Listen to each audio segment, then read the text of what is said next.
Shalom. మరొకసారి దేవుని వాక్యం మనం ఈరోజు ధ్యానం చేద్దాం. ఈ యొక్క అత్యున్నతమైన దేవుని యొక్క కృపతో మనం ఇంకా సజీవులుగా ఉన్నాము. ఆ దేవుని మాటలు మనం వినటానికి దేవుడు మనకు ఈ గొప్ప అవకాశం ఇచ్చాడని ముందుగా మనము నేర్చుకుందాము. ప్రేమ దేవుని వాళ్ళ మళ్ళీ ఈ యొక్క దేవుని మాటలు ఇప్పటికీ 4 భాగాలు మనం వినగలిగాం. కీర్తనలు 119 కీర్తన 4 భాగాలు మనము విన్నాము. ఇప్పుడు 5వ భాగం కూడా మనము చూద్దాం. ఈ 5వ భాగంలో కూడా ఒక హీబ్రూ అక్షరం ఉంటుంది. ఆ హీబ్రూ అక్షరము అనేది ఒక గుర్తుగా మనకు కనబడుతుంది. ఆ గుర్తు దేనికి, అలాగే 8 వచనాలు కూడా దానికి సంబంధించి ఉంటుందని మనం గుర్తుకు చేసుకోవాలి. ఒకసారి ఇప్పుడు మనం వింటున్న 5వ భాగంలో హీబ్రూ అక్షరానికి ఏ అని మనము నేర్చుకుందాం. ఏ అనే అక్షరము మనకు 33వ వచనం నుండి 40 వచనాల వరకు మనకు కనబడుతుంది. ఇప్పుడు దేవుని వారులారా, మళ్ళీ ఏ అంటే అక్షరం భావం ఏంటి, ఏ అంటే భావం ఏంటి, ఏ అంటే గుర్తు ఏంటిది అని ఒకవేళ మనం ఆలోచన చేస్తే, ఏ అంటే ప్రేమ దేవుని వారా ఒక సింబాలిక్ వర్డ్. ఒక ప్లస్ గుర్తుంది అనుకోండి, దానికి అర్థం ఏంటి, ఒక మెడికల్ అనేది మనకు కనబడుతుంది. ఓకే, డేంజరస్ గుర్తుంది అనుకోండి, ఒక పొర్రె ఆకారంతో కూడా ఆ సింబలింగ్ ఆ గుర్తు ఉంటే ఇది ప్రమాదానికి హెచ్చరిక గుర్తు అని మనము చెప్పొచ్చు. ప్రేమ దేవుని వారా ఒక యూటర్న్ కావచ్చు, ఒక యూ సింబల్ ఉందనుకోండి, ఇక్కడ యూటర్న్ చేసుకోండి అని కూడా మనకు కనబడుతుంది. అలాగే ఈ హే అనే అక్షరానికి గుర్తు ఏంటిదంటే ఒక మనిషి 2 చేతులు చాపి చూపించడమే హే అనే అర్థం. ప్రేమ దేవుడు అదొక గుర్తు. ఒక మనిషి 2 చేతులు చాపి నిలబడటమే ఒక గుర్తు అని మనం గుర్తు చేసుకోవాలి. దీనికి సహాయం కూడా మనము అనవచ్చు ప్రేమ దేవుని వల్ల. మళ్ళీ దీనికి ఇంకా కొంతమంది ఈ విధంగా రచనాకర్తలు ఈ విధంగా అన్నారు. వీరి మాటలు కూడా మనం చూద్దాం. షో అని, బిహోల్డ్ అని, గ్రేస్ అని, స్పిరిట్ అని కూడా అన్నారు ప్రేమ దేవుని వల్ల. మరి ఇన్ని మాటలు అంటున్నారు కదా, ఇది ఏమైనా సరే దీని యొక్క భావాన్ని మనం ఈరోజు ఆలోచించేద్దాం, నేర్చుకుందాం. ఈ 119 కీర్తనలో 5వ భాగంలో 33 నుండి 40 వచనాలు వరకు కదా. 33 వచనం జాగ్రత్తగా మనము చదువుకుందాం. యెహోవా, నీ కట్టడలను అనుసరించుటకు నాకు నేర్పుము, అప్పుడు నేను కడమటుకు వాటిని గైకొందును. ఒక మాట కనబడుతుంది. ఒక భక్తుడు విధంగా అంటున్నాడంట. ఒక భక్తుడు, ఇంకా బాగా చెప్పమంటారా, ఒక భక్తుడు కావచ్చు, ఒక రోషం కలిగిన ఒక క్రైస్తవుడు కావచ్చు, ఒక రోషం కలిగిన విశ్వాసి కూడా కావచ్చు. ఆ రోషం కలిగిన వాడు ఈ విధంగా దేవునికి అడుగుతున్నాడంట, దేవా నీ కట్టడాలను అనుసరించుటకు నాకు నేర్పుము అంటున్నాడు. నీ కట్టడాలను అనుసరించుటకు నాకు నేర్పు, అప్పుడు నేను కడమటుకు చివరి వరకు వాటిని గైకొందును, వాటిని అనుసరిస్తాను, వాటిని నేర్చుకుంటాను, వాటి ప్రకారంగా నేను నడుచుకుంటాను అని భక్తుడు ఒక మాట మనకు కనబడుతున్న విషయం మనం జాగ్రత్తగా చూడాలి. ప్రేమ దేవుని వల్ల ఈ భక్తుడు అంటున్న మాట జాగ్రత్తగా మనం చూడాలి. ఇలాంటి మాటనే ఇదే 119 కీర్తనలో 12వ వచనం కూడా కనబడుతుంది. ఒకసారి చూద్దాం, పరిశీలన చేద్దాం. 119 కీర్తన 112వ వచనం జాగ్రత్తగా మనం చూద్దాం. ప్రేమ దేవుని వల్ల 112వ వచనం చూద్దాం. నీ కట్టడాలను గైకొనుటకు నా హృదయమును నేను లోపరుచుకొని ఉన్నాను, తుద వరకు నిలుచు నిత్య నిర్ణయము. అదే భక్తుడు మరొక మాట కూడా విధంగా అంటున్నాడు. ఏమంటున్నాడంటే, దేవా నీ కట్టడాలను నేను గైకొనుటకు నా హృదయములో వాటిని తిప్పుకుంటాను, వాటిని నా హృదయములో ఉంచుకుంటాను, అంతేకాదు అవి తుద వరకు నా జీవిత కాలంలో నేను నెమరు వేసుకుంటూ ఉంటాను ఒక మాట మనకు కనబడుతుంది. అదే భక్తుడు మళ్ళీ ఇక్కడ కూడా ఈ విధంగా మాట్లాడటం అంటే ఏదో ఉంది రహస్యం దేవుని యొక్క మాటల్లో, ఏదో ఉంది ఒక ఆలోచన, దేవుని యొక్క ఉద్దేశాన్ని మనం గుర్తుకు చేసుకోవాలి. ఏదో ఒకటి ఉందని మనం గుర్తుకు చేసుకోవాలి. ఒక మాట అడుగుతాను జాగ్రత్తగా. మనం ఎప్పుడైనా దేవా నీ కట్టడాలను అనుసరించుటకు నాకు నేర్పు అని ఎప్పుడైనా మనం అడిగామా? నీ వాక్యం నాకు నేర్పు, నాకు ప్రార్థన రాదు దేవా, నాకు ప్రార్థన చేయడానికి నాకు నేర్పు, నీ వాక్యం చదవడానికి నాకు నేర్పు, నీ వాక్యం చెప్పడానికి నాకు నేర్పు అని ఎప్పుడైనా మనము అడిగామా దేవునికి? మనము దేవునికి అడగం ప్రేమ దేవుని వల్ల. మనం ఎవరికి అడుగుతామంటే పక్కనున్న ఒక మంచిగా ప్రార్థన చేస్తే, ఒక మంచిగా బైబిల్ చదివితే వారి దగ్గరికి వెళ్ళి మనం అడుగుతాం. అడగడం తప్పు కాదంటే లేదు, కానీ రెస్పాన్స్ ఎలా ఉంటుంది తెలుసా? సార్ కొద్దిగా మాకు వాక్యం చదవడానికి, వాక్యం చెప్పడానికి మాకు నేర్పించండి సార్ అంటే ఓకే అంటారు. బైబిల్ ముందు బాగా చదవని అంటారు. ఫస్ట్ అందరి ఎదుట ఈరోజు బోధకులు కావచ్చు, విశ్వాసులు కూడా కావచ్చు, వాళ్ళు ఏమంటారంటే ఓకే మంచిదండి, ఖచ్చితంగా నేర్పిస్తానని అంటారు.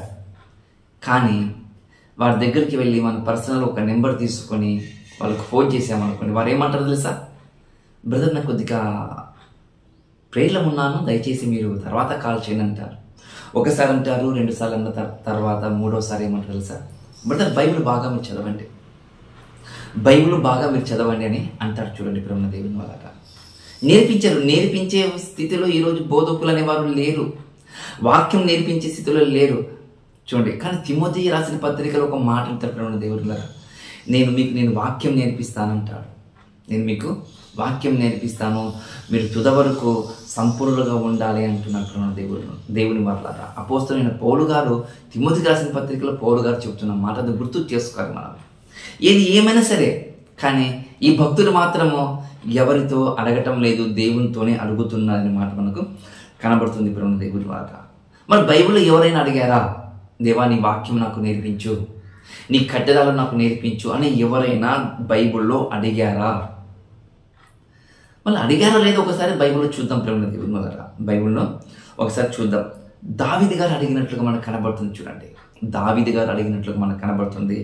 దావీదు గారు రాసిన కీర్తన 25వ కీర్తన ఒకసారి జాగ్రత్తగా చూద్దాం. 25వ కీర్తన 4-5 వచనాలు చూద్దాం. 25వ కీర్తన 4-5 వచనాలు జాగ్రత్తగా మనం చదువుకుందాం ప్రేమ దేవుని వల్ల. ఏమంటారు చూడండి, 25వ కీర్తన 4-5 వచనాలు చూద్దాం.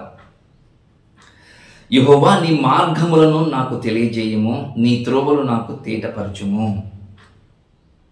నన్ను నీ సత్యమును అనుసరించుటకు నాకు ఉపదేశము చేయుము, నీవే నా రక్షణకర్తమైన దేవుడవు, దినమెల్లా నీ కొరకు నేను కనిపెట్టుచున్నాను అంటున్నాడు. చూడండి, ఒక భక్తుడు, దావీదైన భక్తుడు, ఒక మహారాజు, ఇశ్రాయేలు ప్రజలకు 2వ రాజు, అలాంటి గొప్ప మహానుభావుడే ఆ దేవాది దేవుని దగ్గరికి వచ్చి అడుగుతున్నాడు, దేవా నీ వాక్యం నాకు నేర్పము, నీ కట్టడాలు నాకు నేర్పము, నీ హృదయ అంతరంగములో ఉన్న మాటలు నాకు వినిపించుము, నాకు నేర్పించుము, వాటి తుద వరకు నేను నడుచుకుంటానని ఒక దావీదు గారు అంటున్న మాట. చూడండి, మనం ఎప్పుడైనా అడిగామా దేవునికి? నేను ప్రశ్న వేస్తున్నాను మీకు. నేను ఎప్పుడైనా మనం అడిగామా దేవునికి నాకు వాక్యం నేర్పించుమని? మనకు ఇప్పటి వరకు ఏ పుస్తకం ఎక్కడుందో మనకు తెలియదు. బైబిల్లో ఏ పుస్తకంలో ఎన్ని అధ్యాయాలు ఉంటాయో మనకు తెలియదు. ఇప్పటి వరకు మనకు బైబిల్లో ఎన్ని పేజీలు ఉంటాయో కూడా మనకు తెలియదు. మనం అలా జమ అయినప్పుడు మనం ఆ విధంగా మనము బైబిల్ పట్టుకుంటూ వెళ్ళిపోతున్నాం. చూడండి ప్రేమ దేవుని వాళ్ళగా, అలా పట్టుకొని వెళ్ళిపోతున్నాం. కాబట్టి ఈరోజు క్రైస్తవ సమాజం మీద విషం కక్కుతున్న వారు చాలా మంది ఉన్నారు. చూడండి, క్రైస్తవ సమాజం మీద విషం కక్కుతున్న వాళ్ళు చాలా మంది ఉన్నారు. ఎలా కక్కుతున్నారు తెలుసా? సమయము సందర్భం అనక వాక్యానికి వాళ్ళు అక్షరానికి పట్టుకుని మాట్లాడుతున్న వారు చాలా మంది మతోన్మాదులు మనకు కనబడుతున్నారు. చూడండి, మతోన్మాదులు మనకు కనబడుతున్నారు. చూడండి, చూద్దాం, ఒక మాటను జాగ్రత్తగా ఆలోచన చేద్దాం. మరి ఆలోచన చేయాలంటే మరొక భక్తుడు కూడా ఏమైనా అడిగాడా దేవుని వాక్యం గురించి, ఆయన న్యాయ విధుల గురించి, ఆయన ఉద్దేశాల గురించి ఎవరైనా అడిగారంటే సొలొమోను గారు అడిగినట్లుగా మనకు కనబడుతుంది. ప్రేమ దేవుని వల్ల సొలొమోను గారు అడిగినట్లుగా మనకు కనబడుతుంది. సొలొమోను గారు కూడా అడిగాడా? అవును. సొలొమోను గారు ఏమని అడిగింటాడు? సొలొమోను మంచి జ్ఞాని కదా, సొలొమోను గొప్ప రాజు కదా. మరి అలాంటి గొప్ప రాజు దేవునికి ఏమని అడిగింటాడంటే, నాకు తెలుసు మీరు మీ ఆలోచనలో మెదులుతున్న ఒక మాట. తమేడు గారు తెలుసా? దేవా నీ ప్రజలను పరిపాలించుటకు, నీ ప్రజలను న్యాయవంతంగా నడుచుటకు నాకు నీ జ్ఞానం నాకు నేర్పము, నీ జ్ఞానం నాకు నేర్పము అని ఒక మాట చూడండి దేవుని కదా. 1 రాజుల గ్రంథము 3వ అధ్యాయము 9 వచనాలు జాగ్రత్తగా చూద్దాం. 9-10 వచనాలు జాగ్రత్తగా మనము చూద్దాం. ప్రేమ దేవుని వల్ల మనకు సొలొమోను గారికి దర్శనం వచ్చి దేవునితో మొరపెడుతున్న మాట ఏమంటారు చూద్దాం. ఇంత గొప్పదైన నీ జనము నాకు న్యాయం తీర్చగలవాడు ఎవడు? కాబట్టి నేను మంచి చెడులను వివేచించి నీ జనులకు న్యాయం తీర్చినట్లు నీ దాసుడైన నాకు వివేకము హృదయమును దయచేయము. సొలొమోను చేసిన ఈ మనవి ప్రభు అనుకూలమైన గనుక దేవుడు అతనికి ఇలాగ సెలవిచ్చెను. సొలొమోను, నాకు తెలిసినంత వరకు అయితే నేను ప్రత్యక్షమై నేను ఎవరినైనా కోరుకోమంటే వాళ్ళు కోరుకున్నది రాజ్యాల గురించి కోరుకుంటారు, వాళ్ళు కోరుకున్నది వైఢూర్యాలు కోరుకుని ఉంటారు, కానీ శత్రు నిర్మూలన కూడా కోరుకుని ఉంటారు. కానీ నువ్వు మాత్రం అలా కోరుకోలేదు. నువ్వు కోరుకున్నది నీ ప్రజలను దేవా, నీ ప్రజలను పాలించుటకు నాకు సహాయం చేయి, వాళ్ళను ఎలా ఒక నీలో నడిపించాలో నాకు వివేకం దయచేయమని సొలొమోను గారు అడిగితే అది దేవునికి అనుకూలంగా అనిపించింది. కాబట్టి దేవాతి దేవుడు తనకు ఐశ్వర్యం కూడా ఇచ్చాడు, పేరు ప్రఖ్యాతులు కూడా ఇచ్చినట్లుగా మనకు కనబడుతున్న మాట ప్రేమది. ఈరోజు మనము దేవునికి అడుగుతామనుకోండి, మనం ఏం అడుగుతామో మనకి మీకు బాగా తెలుసు. మనం ఏమడుగుతామో మీకు బాగా తెలుసు. మనం ఏమడుగుతాం దేవుని కంటే శరీరానికి సంబంధించింది మనం ఎక్కువగా మనం అడుగుతామని మనకు తెలుసు. అందుకే యాకోబు గారు కూడా ఒక మాట, మీరు ఏం అడిగినను మీరు భోక్షల కోసమే మీరు అడుగుతారని కూడా మనకు కనబడుతుంది. కానీ ఏం అడగాలి దేవుని కంటే ఒక మాట కనబడుతుంది ప్రేమ దేవుని వల్ల. అదే యాకోబు రాసిన పత్రిక 1వ అధ్యాయములు 5వ వచనములు ఏమంటారు తెలుసా బైబుల్? యాకోబు రాసిన పత్రిక 1వ అధ్యాయము 5వ వచనములో మీలో జ్ఞానము కొదువుగా ఉన్న ఎడలా నన్ను అడుగుడి అంటాడు. ఏంటంట? ఎక్కడైనా సరే మీ శరీరానికి సంబంధించినది కొదువుగా ఉంటే నన్ను అడగమని బైబుల్లో ఎక్కడైనా కనబడుతుందా అంటే మనకు కనిపించదు. బైబిల్లో కనిపించేది ఒకటి ఆత్మ సంబంధమైన విషయాలు కనబడుతుంటాయి మనకు. మళ్ళీ ఆ దేవాది దేవుడుకి ఏం అడగాలో మనకు బైబిల్ చెప్తున్న మాట ఏమని కనబడుతుందంటే, దేవా నీ జ్ఞానం నాకు కొదువుగా ఉంటాయి, నాకు అడుగు అంటుంది బైబిల్. మీలో జ్ఞానం కొదువుగా ఉంటే నన్ను అడుగు అని బైబిల్ చెప్తున్న మాట ప్రేమ దేవుడి వల్ల. మరి అలా అడిగితే దేవుడు ఏం చేస్తాడు తెలుసా? అలా అడిగితే దేవా నా జ్ఞానం కొదువుగా ఉన్నది, నేను ప్రార్థనను సరిగా చేయలేకపోతున్నాను. నిజం చెప్పమంటారా? ఒక మాట మీకు చెప్పాలి, ఈరోజు క్రైస్తవులకు ఎవరికి ప్రార్థన చేయాలని కూడా తెలియదు తెలుసా? ఈరోజు దేవునికి కృతజ్ఞతలు ఎలా చెల్లించాలో కూడా తెలియదు తెలుసా? దేవునికి ఎలా స్తుతులు చెల్లించాలో కూడా తెలియదు ఈరోజు క్రైస్తవ సమాజానికి. ఇందులో బోధకులు ఉన్నారు, పాస్టర్లు ఉన్నారు, రెవరెండ్లు కూడా ఉన్నారు. చూడండి ఎంత దౌర్భాగ్యం చూడండి. దేవునికి ప్రార్థన చేయాలి, ఎలా చేయాలో తెలియదు, ఎలా కృతజ్ఞతలు చెల్లించాలో తెలియదు, ఎలా స్తుతులు చెల్లించాలో కూడా తెలియని స్థితిలో ఈరోజు క్రైస్తవ సమాజము ఉంది.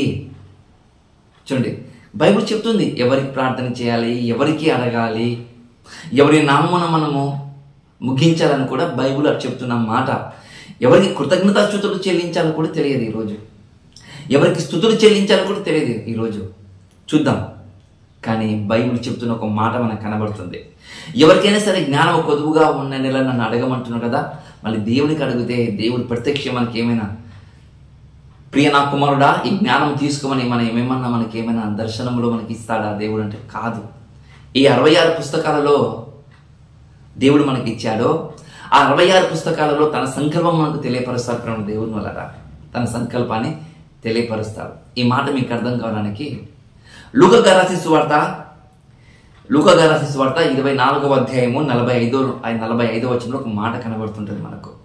ప్రభువైన యేసుక్రీస్తు వారు ఒక మాట అంటాడు, తండ్రి నా గురించి ఈ లేఖనాలలో ఏమైతే మీకు చెప్పానో వాళ్ళు తెలుసుకొనులాగున వాళ్ళకి జ్ఞానమును మనోనేత్రమును వెలిగించు అంటారు. చూడండి ప్రేమ దేవుని గారు ఏమంటారు తెలుసా? నేను ఏదైతే వచనాలు ఏదైతే నా ధర్మశాస్త్రం గురించి నా గురించి నేను చెప్పానో అది చెప్పిన వీరికి నా గురించి ఇంకా నా సరిగ్గా అర్థం కాలేకపోతుంది. కాబట్టి నువ్వు నాకు సహాయం చేయి, వీళ్ళను వాళ్ళ మనోనేత్రాలు వెలిగేటట్లుగా సహాయం చేయమని ఒక మాట అంటారు. చూడండి చూద్దాం, ఒక మాట చూద్దాం. అప్పుడు వారు లేఖనములు గ్రహించినట్లు వారి మనసును తెరచి, చూడండి అప్పుడు వారు లేఖనములు గ్రహించినట్లుగా వారి మనసు దేవుడు తెరిచాడట. ఏం తెరిచాడు? లేఖనములను గ్రహించాలంటే, లేఖనాల ఉన్న సారాంశం తెలియాలంటే, లేఖనాల యొక్క ఉద్దేశాలు నీకు తెలియాలంటే బైబిల్ చెప్తున్న ఒకే ఒక మాట ఏమని తెలుసా? దేవా మన మనోనేతలు తెరిస్తేనే తప్ప మన బైబిల్ మనకు చదివే విధానం మనకు తెలియదు. దేవుడు మన మనోనేతలను వెలిగిస్తేనే తప్ప ఎలా ప్రార్థన చేయాలో మనకు తెలియదు. కానీ భక్తుడు చెప్తున్న మాట, దేవా తుద వరకు నేను ఉంటాను కదా, నాకు సహాయం చేయమంటున్నాడు. ఈరోజు క్రైస్తవ సమాజానికి దేవునికి ఎలా ఎలా చెప్పాలో మనకు కనబడుతున్న మాట. ఎందుకు అడగాలి? ఆ దేవాది దేవునికి ఆ జ్ఞానం ఎందుకు అడగాలి? ఆ లేఖనాల యొక్క సారాంశం ఎందుకు అడగాలంటే, నీవు నీ ఇంటిని బండ మీద కట్టుకోవాలి అంటే ఖచ్చితంగా నీవు దేవునికి అడగవలసిన అవసరం ఉంది అని నువ్వు గుర్తు చేసుకోవాలి. ఇక్కడ కష్టాలు వచ్చాయనుకోండి, బాధలు వచ్చాయనుకోండి, ఇరుకులు వచ్చాయనుకోండి, ఇబ్బందులు వచ్చాయనుకోండి, నువ్వు లోకములో పడిపోయే విధంగా నువ్వు నిలబడ్డావనుకో, అప్పుడు లేఖనముల యొక్క సారాంశం నీకు తెలియకపోతే, లేఖనాల యొక్క ఉద్దేశాలు నీకు తెలియకపోతే నువ్వేమవుతావు తెలుసా? తప్పిపోతావు. ఒక ఇస్కరేతు యూదా తప్పిపోయినట్లుగా, ఒక కోరాహు కుమారుడు తప్పిపోయినట్లుగా తప్పిపోతావు. అంతేకాదు, సొలొమోను గారు తప్పిపోలేదా? దేవుని మందిరాన్ని కట్టిన సొలొమోను గారే, చూడండి, దేవుని మందిరాన్ని కట్టిన సొలొమోను గారే, ఆ సొలొమోను గారే దేవునికి, దేవా నీ ప్రజలను పరిపాలించుటకు నాకు వివేకం ఇవ్వమని చెప్పిన ఆ సొలొమోను గారే తప్పిపోలేదా? తప్పిపోయాడు. మళ్ళీ ఎందుకు తప్పిపోయాడంటే బాగా ఆలోచించండి.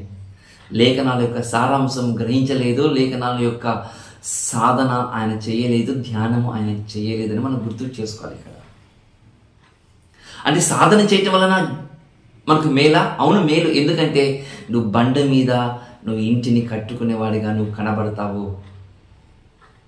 లేకపోతే ఇసుకలో ఇల్లు కట్టుకుంటే ఏమవుతుంది? పడిపోతుంది. నువ్వు లేఖనం యొక్క సారాంశం తెలిస్తే నీకు మేలని కనబడుతుంది. ప్రేమ దేవుని వల్ల ఇది 33వ వచనము 34వ వచనం మనకు కనబడుతున్న మాటల యొక్క ఉద్దేశాలు చూడండి.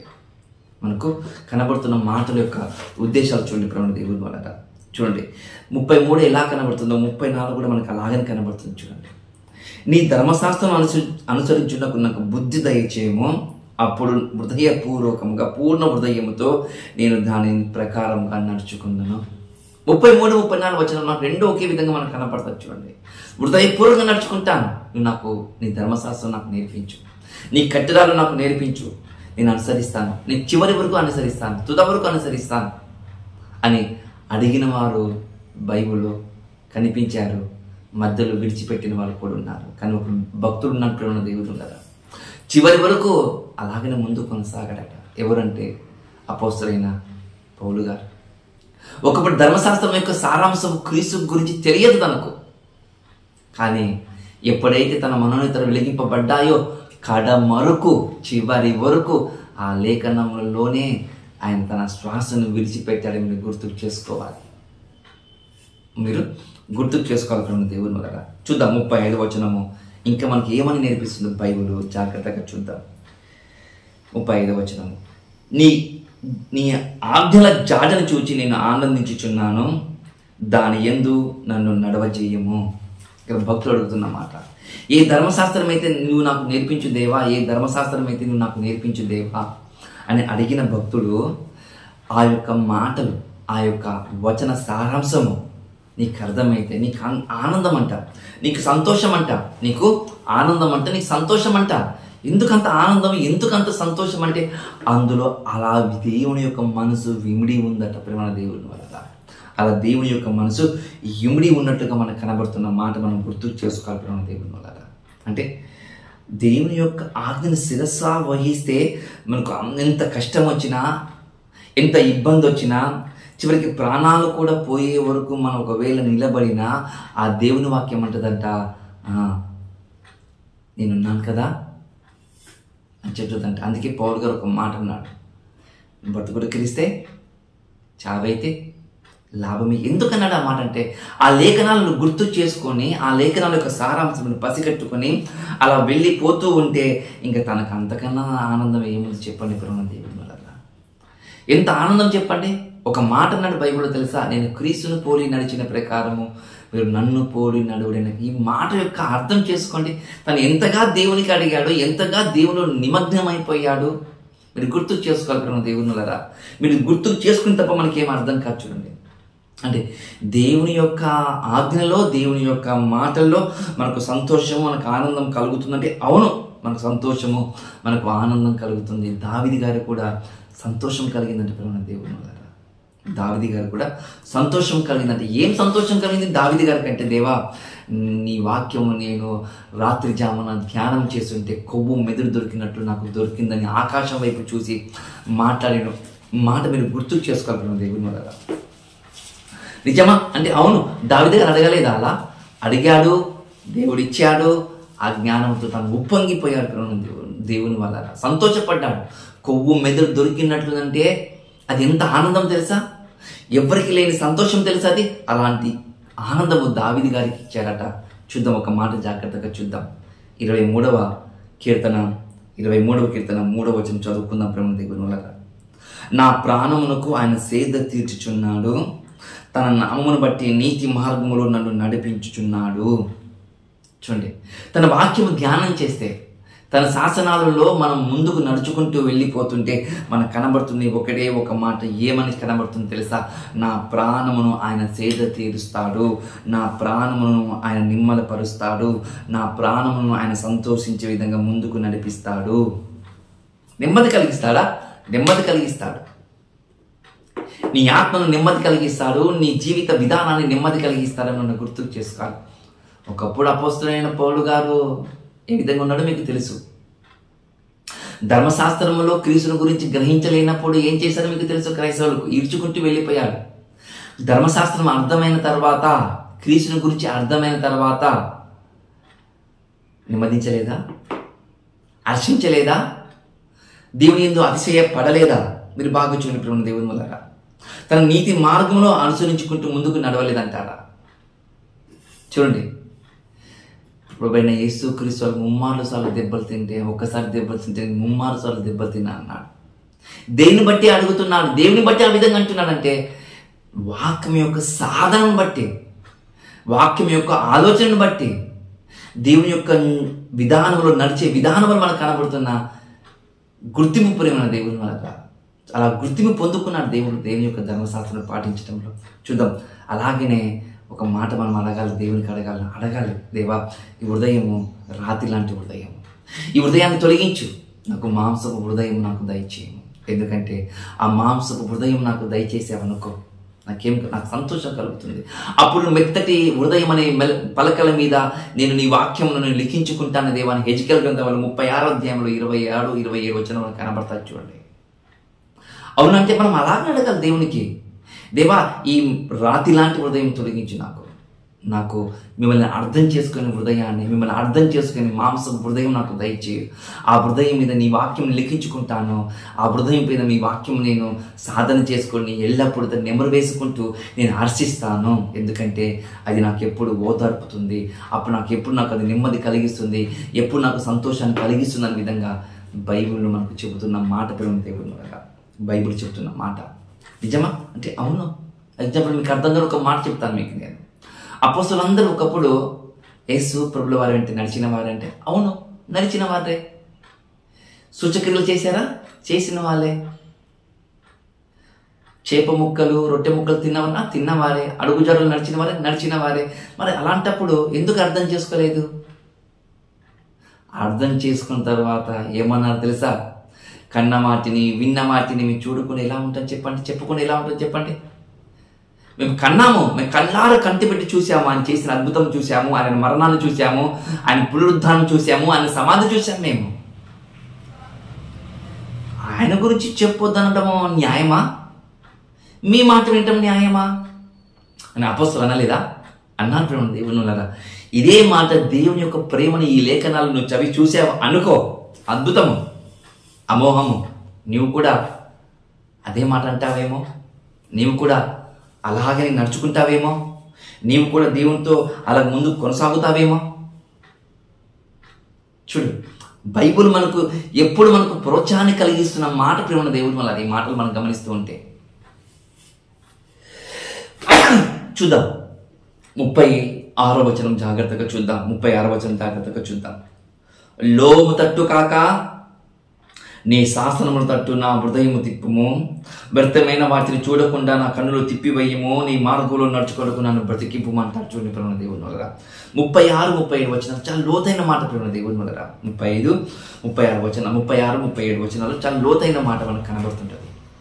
ఒక మాట అంటున్నాడు చూడండి, లోము తట్టు నన్ను తిప్పివేయక. ఇక్కడంటే లోము తట్టు నన్ను తిప్పొద్దు దేవా, నీ శాస్త్రం తట్టి నన్ను తిప్పు. ఈరోజు బైబుల్ చదువుకుంటున్న వారు, బైబుల్లో చెబుతున్న బోధకులు కావచ్చు, మేము సంఘాలకు పెద్దగా చెబుతున్న విశ్వాసులు కావచ్చు, సంఘ పెద్దలు కూడా కావచ్చు, దేవుని పని కోసము నీ ఊపిరి ఇస్తావంటే ఎవరు ఇవ్వరు. ఊపిరి ఇవ్వకపోయినా సరే దేవుని పరిచర్య కోసము నీ ఆస్తిని దేవునికి ఇస్తావంటే ఇయ్యరు. ఎందుకంటే మనకు అన్నీ గుర్తుకొస్తుంటాయి. తన స్వేచ్ఛ, తన తిరుగులు, తన కుటుంబం, తన పిల్లలందరూ గుర్తుకొస్తుంటారు. కానీ భక్తులు అంటున్నాడు, దేవుని వాక్యం సారాంశము పసిగట్టిన తర్వాత, దేవా లోభము తట్టు నన్ను తిప్పొద్దు. ఎక్కడంటే లోభం తట్టు తిప్పొద్దు అంటున్నాడు. లోభము తట్టు అంటే ఈ శరీరానికి సంబంధించిన విషయాల వైపు నన్ను తిప్పొద్దు, నన్ను పిసినాసిగా నన్ను ఉంచొద్దు, నేను నీ శాసనాల వైపు వెళ్ళేటట్లుగా నాకు సహాయం చేయి అని అంటున్న మాట చూడుకున్న దేవుని అంటున్న మాట ఒకసారి మీరు గుర్తుకు చేసుకోవాలి. ఎవరైనా అలా చేశారా? బైబిల్లో లోబతట్టు తిరిగిన వాళ్ళు ఉన్నారంటే ఎందుకు లేరు? బైబిల్లో లోబతట్టు తిరిగిన వారు చాలా మంది ఉన్నారు. ఒక ఫ్యామిలీ ఉంది ప్రభువును నమ్ముకున్న వాళ్ళు, హననీయ సఫేరా. వాళ్ళు లోబతట్టు తిరగలేదా? ఈ శరీరానికి సంబంధించిన కోరికల వైపు వాళ్ళు మనసు పెట్టలేదా ప్రభువును నమ్ముకున్న తర్వాత కూడా? అవును. చూడండి, వాళ్ళు ఏం చేశారంటే హననీయ సఫేరా అమ్మింది దేవుని కోసమే, ఇవ్వాలనుకున్నది దేవుని కోసమే. మన అమ్మిన తర్వాత ఇవ్వవలసింది దేవునికి ఎందుకు దాచిపెట్టారంటే వారు ఈ శరీరానికి సంబంధించింది వాళ్ళు గుర్తుకు చేసుకున్నారు కాబట్టి. శరీరానికి సంబంధించింది వాళ్ళు గుర్తుకు చేసుకున్నారు కాబట్టి ఆ మాట వాళ్ళకు గుర్తుకొచ్చింది. ప్రభువా దేవుని వల్ల గుర్తుకొచ్చింది కాబట్టి బైబిల్ చెప్తున్న మాట, లోబు తట్టు నన్ను తిప్పివేయొద్దు, నీ శాసనాలు తట్టే నన్ను తిప్పు, నా హృదయాన్ని కూడా తిప్పు. మరి అదే ప్రభువుని నమ్ముకున్న వారు శిరాసులు నమ్మి పేతురు పాదాల దగ్గర పెట్టలేదంటారా? చూడండి, మరి అదే పాదాల దగ్గర పెట్టి హననీయ సఫేరా ఎందుకు చనిపోయారంటే లోకం వైపు ఉన్నారు కాబట్టి అలా జరిగింది. దేవుని వల్ల లోకం వైపు ఉన్నారు కాబట్టి అలా జరిగిందని మీరు గుర్తుకు చేసుకోవాలని ప్రభువున కోరుకుంటున్నాను. చూడండి, ఇంకొక మాట కనబడుతుంది 37వ వచనం. ఏమని కనబడుతుంది తెలుసా? అదే భక్తుల విధంగా అంటున్నాడు, దేవా వ్యర్థమైన వాటిని నన్ను చూడటానికి నా కన్నులకు తిప్పివేయము. వ్యర్థమైన వాటినంట, అనవసరమైన వాటిని, పనికి మాలిన వస్తువులను నాకు దూరంగా ఉంచు, వాటిని దూరంగా ఉంచి నీ మార్గంలో నడిచేయటానికి నాకు సహాయం చేయి. నీ మార్గంలో నా ఊపిరి ఉన్నంత వరకు నడిచగలిగే భాగ్యం నాకు సహాయం చేయి, నన్ను బతికించు దేవా నీ మార్గంలో అంటున్నాడు భక్తులు. ప్రేమ దేవుని వల్ల ఈ భక్తులు అంటున్న మాట ఏమంటున్నాడు? వ్యర్థమైన వాటిని నన్ను చూడకుండా కన్నులు తిప్పుకునే విధంగా నాకు సహాయం చేయి దేవా అంటున్నాడు. వ్యర్థమైన వాటిని చూడకూడదా? మనం వ్యర్థమైన వాటిని ఎక్కువ చూస్తాం. మనము వ్యర్థమైన వాటిని ఎక్కువ చూస్తాం. జబర్దస్తులని, ఎక్స్ట్రా జబర్దస్తులని, సీరియల్స్ అని, ఫేస్బుక్లని, వాట్సాప్లని, ఇన్స్టాగ్రామ్లని, ట్విట్టర్లని, మనం ఇవే చూస్తాం. మనం వ్యర్థమైన వాటిని, బైబిల్ చూడము. కానీ భక్తులు అంటున్నాడు, దేవా వ్యర్థమైన వాటి. అప్పటి కాలం ఏం వ్యర్థం ఉంది చెప్పండి ప్రేమ దేవుని వల్ల? అప్పటి కాలంలో ఏం వ్యర్థం ఉంది చెప్పండి? అప్పటి కాలంలో వ్యర్థం ఏమి లేదు. ఒకటే ఉంది వ్యర్థము, శరీరానికి సంబంధించిన కోరికలు. ఇప్పుడు మనము కూడా శరీరానికి సంబంధించిన కోరికల కోసమే మన సంతోషం కలగాలన్నా, ఉల్లాసం రావాలన్నా, మన యాక్టివిటీ పెంచుకోవాలన్నా వ్యర్థమైన వాటిని చూసి మనం పెంచుకుంటాం. చూడండి, దేవుని కాడికి వచ్చి దేవా నా మనసు క్షీణిస్తుంది, నీ శాసనం వైపు నా మనసును మళ్లించని ఎప్పుడైనా మనం అడిగామా? లేదు. కానీ భక్తుడు అడుగుతాడు, రోషము గల క్రైస్తవుడు అడుగుతాడు, రోషము కలిగిన విశ్వాసి కూడా అడుగుతాడు. నీకు రోషం లేదేమో, కానీ రోషం కలిగిన ఓ కందాకే యోరాని దగ్గర పనిచేసిన ఒక నపుంసకుడు ఉన్నాడు. నపుంసకుడు అంటే తెలుసు కదా? అలాంటి నపుంసకుడు, నా దేవుని చూస్తాను, నా దేవుని ఆరాధించడానికి నేను వెళ్తాను. కొన్ని వేల కిలోమీటర్ల నుండి దేవుని ఆరాధించుటకు వచ్చాడు. అక్కడ వెళ్ళగానే ఏం జరిగింది మీకు తెలుసు అనుకుంటా. నపుంసకులకు దేవుని మందిరములో రానియ్యరు. కానీ ఏదో ఒక మూలను కూర్చొని దేవుని చూసి, దేవుని గురించి ఆలోచన చేసి, దేవుని ధర్మశాస్త్రం విని నేర్చుకుని వచ్చిన వాడు ఒక నపుంసకుడు. అతనికి ఉంది రోసము, మనకు లేదు రోసం అంటున్నాను నేను మీకు. నేను బైబిల్ చెప్తున్న మాట, వ్యర్థమైన వాటిని దూరంగా ఉంచుతామా? దూరంగా ఉంచం. మనం వ్యర్థమైన వాటిని దూరంగా ఉంచము. కానీ యోబు గారు అంటాడు, దేవా కన్యకు చూడకుండా నా కన్నులు తిప్పివేయము. ఏంటంట? కన్యకు చూడకుండా నా కన్నులు తిప్పివేయము. ఎవరు భక్తుడు అంటున్నాడా? 33వ అధ్యాయంలో 1వ వచనంలో మనకు యోబు గారు, అవును, కన్యకు చూడకుండా నా కన్నులు తిప్పుదేమా అంటున్నాడు. ఎంతగా నిష్టగా ఉన్నాడు ప్రేమ దేవుని వల్ల. కన్నులను వ్యర్థమైన వాటిని చూడకుండా భక్తుడు తిప్పమంటున్నాడు. ఇక్కడ కన్యకు చూడకుండా కన్నులు తిప్పిపోయి మనం ఎప్పుడైనా మనం అన్నామా? చూడండి, భక్తుని చూసి మనం నేర్చుకోవలసిన మాట ఈరోజు మనకు కనబడుతున్న విధానం గుర్తుకు చేయవలసిన అవసరం చాలా చాలా ఉందని మీరు గుర్తుకు చేసుకోవాలి ప్రేమ దేవుని వల్ల. గుర్తుకు చేసుకోవాలి. అది మనం కూడా నేర్చుకోవాలి. నన్ను నేను విమర్శించుకోవాలి. నేను వ్యర్థమైన వాటిని చూస్తున్నానేమో, దేవా నన్ను మన్నించి వాటిని నాకు దూరంగా ఉంచు అని దేవునికి అడగాలి ప్రేమ దేవుని వల్ల. చూద్దాం 38వ వచనంలో ఏమంటారు. ఒక మంచి మాట చూద్దాం. 38వ వచనం, నీవిచ్చిన వాక్యము మనసులో భయము పుట్టించుచున్నది, నీ సేవకునికి దాన్ని స్థిరపరచుము. చూడండి, భక్తులు అంటున్నారు, దేవా నీవు ఏ శాస్త్రాలు ఇచ్చావో, ఏ నియమాలు ఇచ్చావో, ఏ ధర్మశాస్త్రం ఇచ్చావో, ఏ కట్టడాలు ఇచ్చావో, ఏ నీతిపరమైన ఆజ్ఞలు నీవు ఇచ్చావో, ఇవన్నీ నేను చదువుతుంటే నాకు భయము పుడుతుంది. ఏముడుతుందంట? భయము పుడుతుందంట. ఎవరికి? భక్తునికి. అంటే దేవుని వాక్యం చదువుతుంటే భయం పుడుతుందా? అవునంట. దేవుని వాక్యం చదువుతుంటే భయము పుడుతుందంటే దేవుని వల్ల. దేవుని వాక్యం చదువుతుంటే భయం పుడుతుందా? మనకి ఎప్పుడైనా పుట్టిందా భయము? మనం దేవుని వాక్యం చదివితే ఎప్పుడైనా భయం పుట్టిందా? లేదు. దేవుని వాక్యం చదివితే భయం పుట్టదు, కానీ ఒకటి మాత్రం పుడుతుంది. ఏది? నిద్ర మత్తు పుడుతుంది మనలో. చూడండి, మనకు నిద్ర వస్తుంది. మనకు దేవుని వాక్యం మనము చదవడానికి వెళ్తే మనకు నిద్ర వచ్చి ప్రేమ దేవుని వల్ల. కానీ బైబిల్ ఒక మాట కనబడుతుంది ప్రేమ దేవుని వల్ల. ఒక భక్తుడు భయపడతారట. ఒక భక్తుడు భయపడతాడట ప్రేమ దేవుని వల్ల. ఆ మాట ఒకసారి జాగ్రత్తగా మనం చూసుకుందాం ప్రేమ దేవుని వల్ల. నహోము గ్రంథము 1వ అధ్యాయము, నహోము గ్రంథము 1వ అధ్యాయము ఒక మాట మనం చూసుకుందాం. నహోము గ్రంథము 1వ అధ్యాయము మనకు కనబడుతున్న మాట ఏమో తెలుసా ప్రేమ దేవుని వల్ల? అక్కడ భూమి ఆకాశములు వణుకుచున్నాయంట ప్రేమ దేవుని వల్ల. భూమి ఆకాశములు వణుకుచున్నాయంట. దేనిని చూసి? దేవుని వాక్యం చూసి, దేవుని మాటను చూసి భూమి ఆకాశములు వణుకుచున్న విధంగా మనకు కనబడుతున్న మాట చూసి ప్రేమ దేవుని వల్ల. చూద్దాం, నహోము గ్రంథము 1వ అధ్యాయము 5వ వచనము. నహోము గ్రంథము 1వ అధ్యాయము 5వ వచనం ప్రేమ దేవుని వల్ల.